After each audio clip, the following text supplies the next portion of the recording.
अल्प जीवन है। जब आप ऊपर के लोगों के महापुरुषों की आयु को देखते हैं तो आपकी आयु ऐसे ही भुनगे के समान, जैसे भुनगा एक दिन में प्रकट हुआ मर गया, ऐसे हमारी आयु है। अब विचार कीजिए कितने मनु बदल जाते हैं, तब ब्रह्मा जी का एक दिन होता है 14 मनु, 14 इंद्र, ये जब बदल जाते एक दिन होता है। अपने 80 वर्ष 100 वर्ष की आयु एक भुनगे की तरह आयु है। इसी आयु में हमें अपना काम बना लेना है, भगवत प्राप्ति कर लेनी है। भगवत प्राप्ति का तात्पर्य होता है ना कोई चाह, ना कोई भय, ना कोई चिंता, ना शोक, ना जन्म, ना मरण। अपने आत्मस्वरूप में स्थित होकर मोक्ष पद प्राप्त कर लेना, या श्री भगवान के चरणों में प्रेम प्राप्त करके उनके दिव्य चिदानंद धाम में जाकर, जहां कोई भय नहीं, कोई शोक नहीं, कोई जन्मना मरना नहीं, अखंड आनंद, आनंद ही आनंद, अनंत काल तक आनंद, कोई भटकना नहीं, कोई मरने का भय नहीं, कोई शरीर में व्याधि नहीं, कोई पीड़ा नहीं, ऐसा सुख ये मनुष्य शरीर से ही प्राप्त हो सकता है।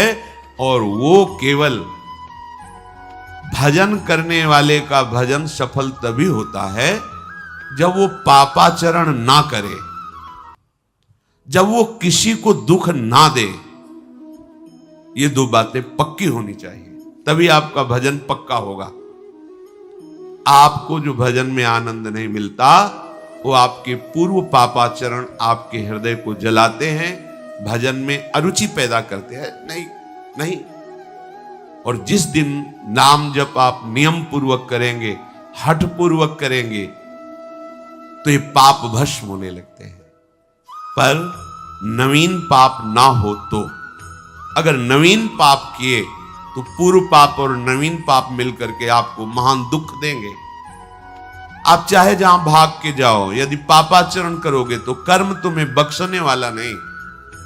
इसलिए हे भाई, बहुत बढ़िया अवसर मिल गया है। धाम के दर्शन, संतों के दर्शन, भगवत चर्चा, नाम कीर्तन, पवित्र आचरण, दूसरों को दुख ना देने का स्वभाव, ये सब तुम्हें जय प्राप्त करवा देगा, माया पर विजय प्राप्त करवा देगा, प्रभु की समीप पहुंचा देगा। नहीं तो बार बार जन्मना मरना, बार बार वही चाहत, वही भोग, तृष्णा, कामना, वासना, बहुत दुर्गति है।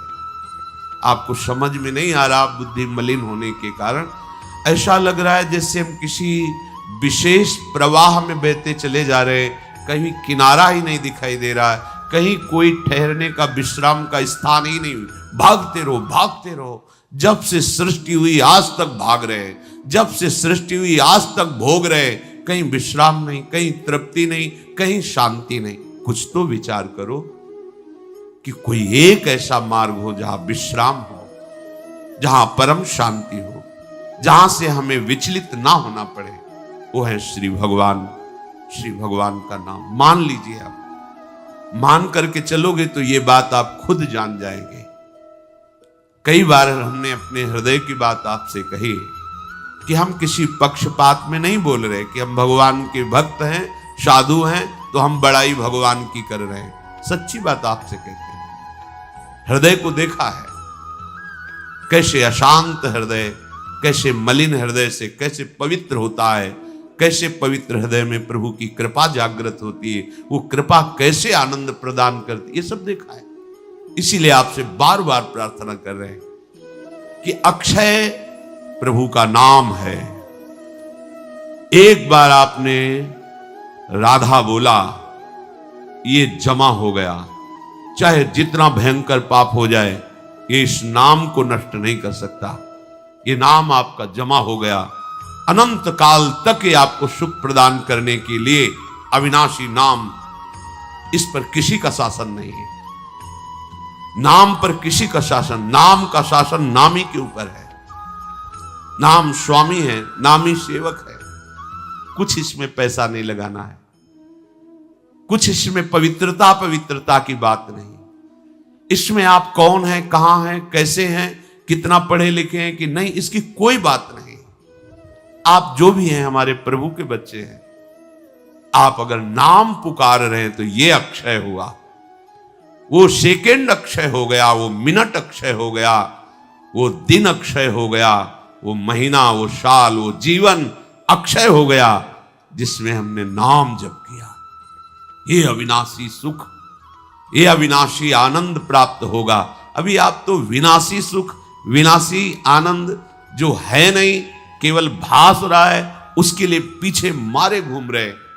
कैसे रुपया मिले, कैसे भोग भोगूं, कैसे आनंदित हो जाऊं, और दिशा गलत है। संसार में आज तक कोई ऐसा पैदा ही नहीं हुआ कि जो हाथ उठा के कह दे मैंने भोग भोग करके शांति प्राप्त कर ली, एक भी नहीं। जब उनका अनुभव हुआ तो अशांत और अतृप्त होकर के, घृणा करके त्यागा। धिक्कार है मेरी इंद्रियों को, मन को, पूरा जीवन भोगों में व्यतीत कर दिया, पर कभी इनको तृप्ति नहीं हुई, कोई भी। इसलिए यदि आप हमारी प्रार्थना मान ले, मन लगे नाम लगे, कैसी भी परिस्थिति हो, आप नाम उच्चारण कीजिए, राधा राधा राधा। निश्चित मानिए, हृदय से कहता हूं, जैसे हमारा हृदय अनुभव किया उस सुख का पूर्ण, ये हम नहीं कह सकते, क्योंकि वो असीम और अनंत अगाध महिमा में है। समुद्र कहीं सीपी में नहीं समा सकता। हमारी अनुभव वाली वृत्ति सीपी है, प्रभु के नाम रूप की महिमा अगाध समुद्र है। पर जितना अनुभव हुआ उससे लगता है कि दुखों से छूटने का एकमात्र उपाय केवल नाम है, केवल नाम। अन्य कोई बात तुम्हें दुखों से नहीं छुड़ा सकती। अन्य कोई चाहे जितना बड़ा आशीर्वाद दे दे, आपको दुखों से नहीं छुड़ा सकता। बात हमारी समझ लीजिए। दत्तात्रेय जी भगवान के अवतार हैं, 1000 भुजा धारण करने वाले। शास्त्राबाहु अर्जुन को खूब आशीर्वाद प्राप्त हुए, मतवाला हो गया आशीर्वाद प्राप्त करके, उद्दंडता करने लगा। ऐसी उद्दंडता की महर्षि जमदग्नि जी का कत्ल कर दिया, उनकी गर्दन उतार ली। परिणाम स्वरूप भगवान परशुराम जी के द्वारा सर्वनाश उसका हुआ। क्या हुआ आशीर्वाद से? यदि आप नाम जप नहीं करते हैं तो किसी बड़े का आशीर्वाद मिलने पर भी वो आप में प्रमाद स्थिति पैदा कर देगा। अगर नाम जप करते हैं फिर आप देख लेना, सारी शक्तियां, सारी सिद्धियां, सारा ज्ञान नाम में छुपा हुआ है, प्रभु का नाम। जीवन मिला है तो इसमें कुछ दुखद घटनाएं भी होंगी, कुछ सुखद घटनाएं भी होंगी। जो भी इस मृत्यु लोक में जन्मा है उसमें देखा गया, चाहे भगवान ही क्यों न अवतरित हुए हो, कभी भारी विपत्ति तो कभी भारी अनुकूलता। पर जो अनुकूलता में अभिमान करके हर्षित हो जाता है, उसे फिर प्रतिकूलता झेलने में बहुत मुसीबत पड़ती है।